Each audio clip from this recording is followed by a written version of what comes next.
30 years to the day of Survivor Series 1990. What a crazy night that was that night, 30 years ago. Because on that night, we saw the debut of one of the greatest wrestlers in the history of the WWE.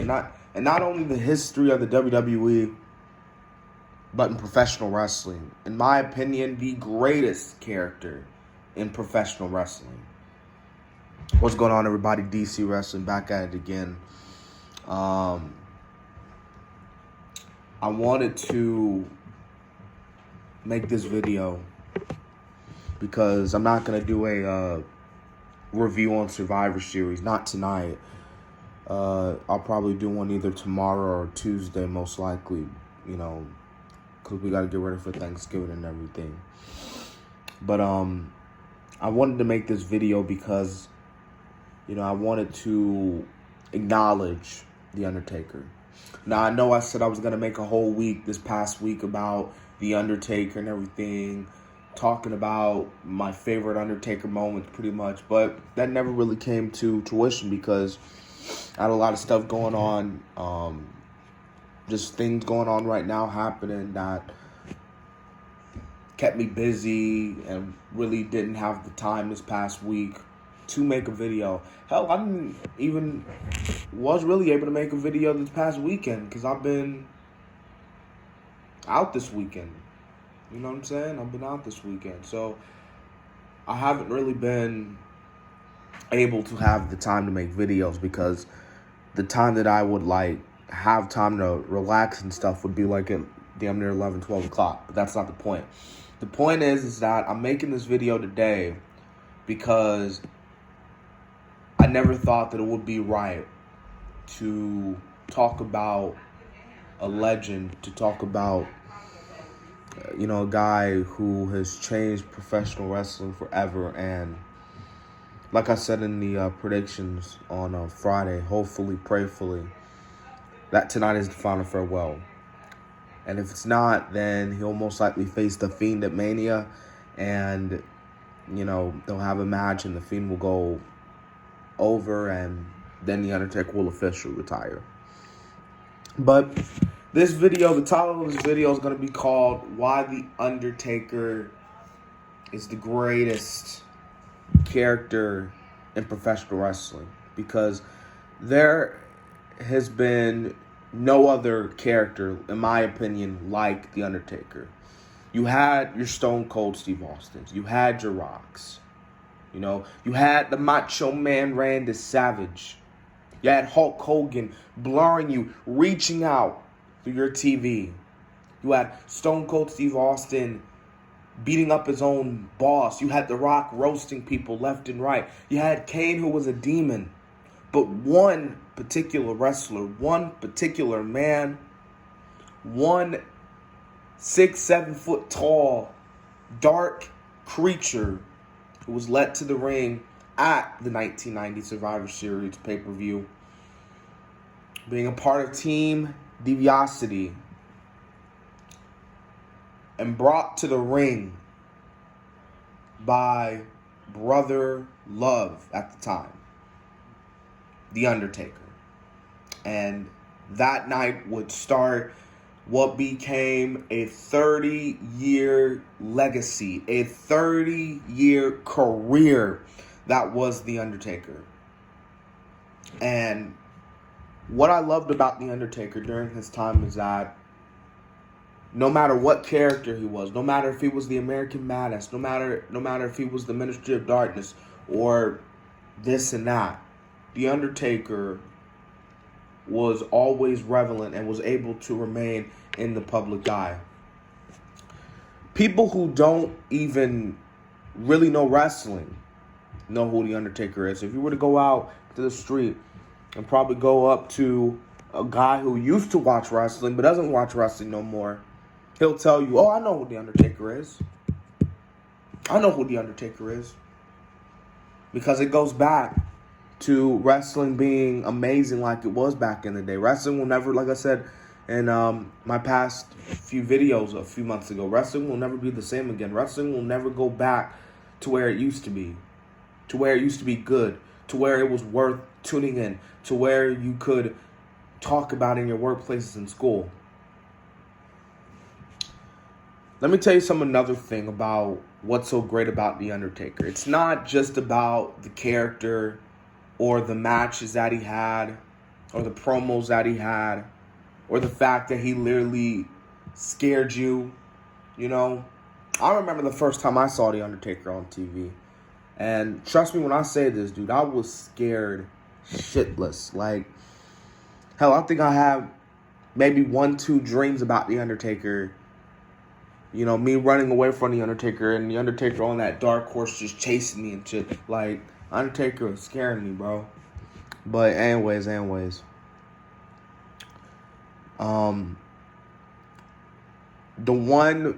Another main thing about The Undertaker that I really appreciate and respect, and that is longevity.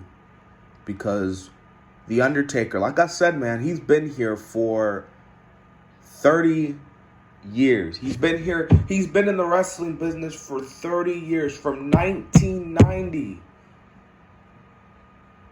to here tonight, November 22nd, 2020. That's 30 years. Not that many people can sit up here and say that I've been in this circle for 30 years. Undertaker's 50-something years old, and he's still wrestling. Well, not on a regular basis, which makes sense because Undertaker will never be able to wrestle a full schedule again. But he's still wrestling, and he's still going out there, and he's still having these matches, and he's still taking those bumps, and it's just crazy. Because Undertaker has been through almost every single era in the WWE. From damn near the golden era, he went through the Attitude Era, he went through the Ruthless Aggression Era, and he went through the PG Era. And here we are. It's crazy. You know, the one thing that I hate that I never got to see in pro wrestling is that I never got to say, oh, I saw The Undertaker live. I never got to see The Undertaker's entrance live. I never got to see The Undertaker match live. I've always wanted to see The Undertaker wrestle live, but unfortunately, I never got to see him because, like I said, I was born in 2003, and, you know, I didn't really start watching wrestling until around 2011, and every time, you know, WWE would come to this city, you know, for some strange reason, The Undertaker wouldn't show up, so it sucks. As a matter of fact, side note here, instead of calling this video why The Undertaker is the greatest character of all time, I'm just going to simply renown this video as Thank You Taker. Because The Undertaker deserves all the praise, and he deserves all the recognition that he deserves. He deserves it. Not one wrestling club. Let me tell you something about The Undertaker. The Undertaker is universally loved by the wrestling community. He is loved by the entire world. Okay? Look at a guy like Hulk Hogan. Not everybody likes Hulk Hogan. Not everybody, in some way, shape, or form, doesn't really like Stone Cold. But if you ask every wrestling fan, they'll tell you, I love The Undertaker. Undertaker, I love him. It's crazy because The Undertaker could walk into a building and just get showered by cheers and admiration from the fans. That's how great The Undertaker was. The Undertaker is so powerful with that there was grown men crying when he, you know, supposedly, retired at Mania 33, which was a very sad moment. But, you know, it's what it is. But, just a moment, a big moment. And I think the one thing that Vince will always carry about The Undertaker is that The Undertaker had that thing, that one thing that, let's be real, nobody really has anymore. And that is loyalty. You know, when you talk about it in sports, you look at guys like Dirk Nowitzki and Kobe Bryant and those and Tim Duncan, and how those guys were drafted by their team and stayed on their team for the rest of their careers. The Undertaker, when he came to WWE, and he never left. He came to WWE and he never left. He never left. He never said, hey Vince, I'm done with this company. I'm walking out. He stayed. And it's weird because The Undertaker stayed at the time where all the big WWF superstars were leaving. Triple H was leaving. Well, no, never mind. Triple H wasn't leaving. Jesus Christ. Hogan was leaving. Piper was leaving. Warrior was leaving. Scott Hall, Nash were leaving. Who else was leaving? Those mainly particular guys were leaving. But Undertaker, you thought he would have walked out as well. But he didn't. Undertaker stayed. And I think that's what Vince truly cares about him. Because all those guys leaving to go to the rival. But Undertaker said, I'm not joining the dark side. I'm staying here. And it benefited The Undertaker in the long run. It's weird to me because if I was born during that era and you were to come back in time, come in the past and tell me, hey, this guy that you saw tonight at Survivor Series 1990, this guy's going to be one of the biggest stars in the WWF, well, now WWE, I would have probably looked at you crazy and like, dude, what are you talking about? What's weird? Because WCW, because Undertaker was a part of WCW at the time, until they got rid of him, didn't think The Undertaker was going to be that big of a star. And look at The Undertaker now. I don't think nobody expected The Undertaker, this 7-foot, red-haired ginger kid, well, not kid, but guy, is going to take over the wrestling world and leave a legacy unlike any other. But he did. He did. And even though we live in a world where kayfabe is dead and buried, social media is at its highest as it ever been, but The Undertaker for 30 years remained in character. That is hard. Because, there'll be times where Undertaker, he'll make interviews here and there, but it wasn't really until around this time was where The Undertaker really started to come out. I'm all over YouTube. I'm seeing interviews with him on everywhere, pretty like almost on every podcast. So it's crazy how The Undertaker was able to manage to keep his character alive as that dead man persona from Death Valley. So it's just crazy, man, because not a lot of wrestlers are obviously able to, keep kayfabe, because, like I said, kayfabe was dead, but The Undertaker, for 30 years, was able to do it, and it was just really around now was when he really started coming out. Now you see The Undertaker, he has his own social media, he has his own TikTok, which we all know. I don't know why people like TikTok. He had Cameo, he has, like I said, these interviews, crazy.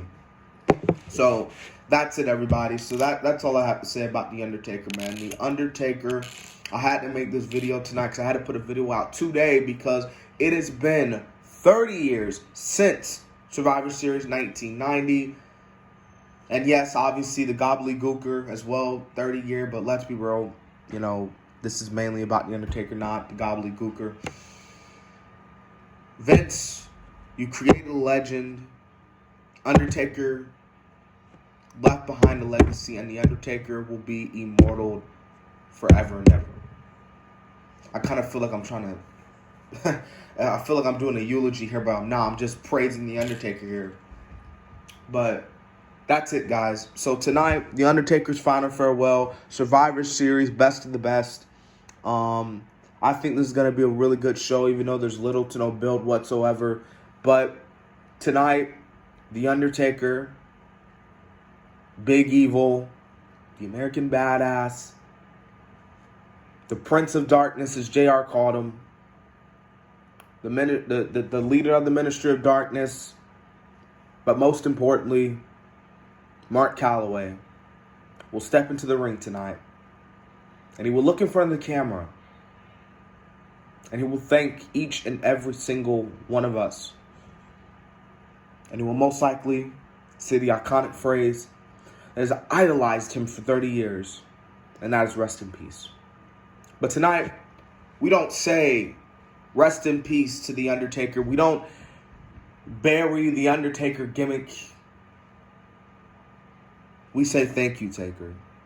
And Undertaker, you're obviously not going to watch this video because there's going to be thousands of people making a video. And, like I said, hopefully this is the truly final farewell, and WWE's not just milking this like they always do with these stupid advertisements.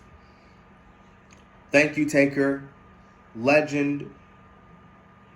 GOAT. And just incredible. Breathtaking, spontaneous. And even though I never got a chance to see The Undertaker live, and hopefully one day I am able to meet The Undertaker, I'm glad I can say that I did see The Undertaker wrestle. If I have kids one day and they started getting to wrestling and they start seeing this dark man on TV and like asking me, Dad, who's that? I'm telling them, that's The Undertaker. So, yeah, guys, so that's it. So I don't want to keep you guys on here for too long. Y'all have a great Sunday, and I will see you all either, Monday night or Tuesday for my Survivor Series review. Take care, everyone.